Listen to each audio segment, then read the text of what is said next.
the department dinner, Helen from HR dropped a payment request in the group chat. I wasn't feeling well, so I skipped the department dinner last night. The moment I got to the office this morning, I saw the message from Helen in the group chat. Last night's dinner came out to $850. Please send me $45 each. Helen was in charge of HR for our department, and rumor had it her husband was a company shareholder. Naturally, no one dared to cross her.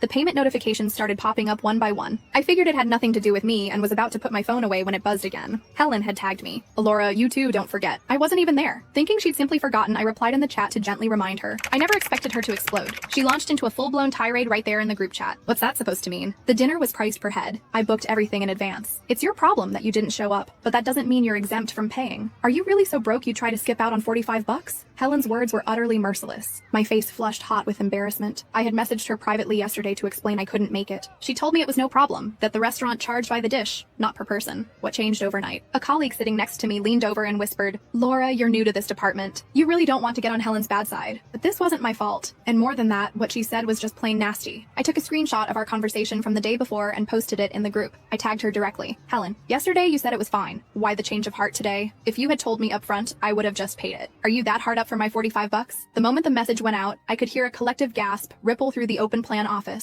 Several people gave me subtle thumbs ups. Honestly, I didn't want to make a big deal out of it, but she started it, and I was holding back my harsher thoughts. I'd seen a video from the dinner last night. A few simple family-style dishes on the table. Not even a single bottle of wine. How on earth did that cost over $800? The chat went silent. I ignored it, tossed my phone aside, and focused on my work. I wasn't worried about getting fired for pissing her off. I expected Helen to stomp over to my desk any minute, but it wasn't until the lunch break that she finally appeared. Stilettos clicking, designer bag swinging, her face a mask of fury. Who do you think you are? She hissed. When did I ever say you didn't have to pay? Who knows if that screenshot is photoshopped? And even if I did say it, it was only because I felt sorry for the new girl. Now the entire department has paid except for you. What makes you so special? You think you're better than everyone else? Looking at her perfectly made up face and designer outfit, I realized something. No wonder it was so quiet this morning. She hadn't even been in the office yet. Her outburst startled everyone from their lunch break. They saw who it was and immediately went back to staring at their screens, fuming but silent. A few shot me resentful glances. Seeing that I wasn't responding, Helen assumed I was scared. She planted her hands on her hips, looming over me. Pay me the dinner fee right now, and then you will apologize to me in front of the entire department. Otherwise, I'll make sure your life in this office is a living hell. It was a blatant threat. A fresh-faced rookie might have buckled immediately, but I wasn't a rookie. I'd been with this company for 10 years. Most of my old colleagues had either been laid off or transferred. As a long-term employee with a permanent contract and a documented workplace injury on my record,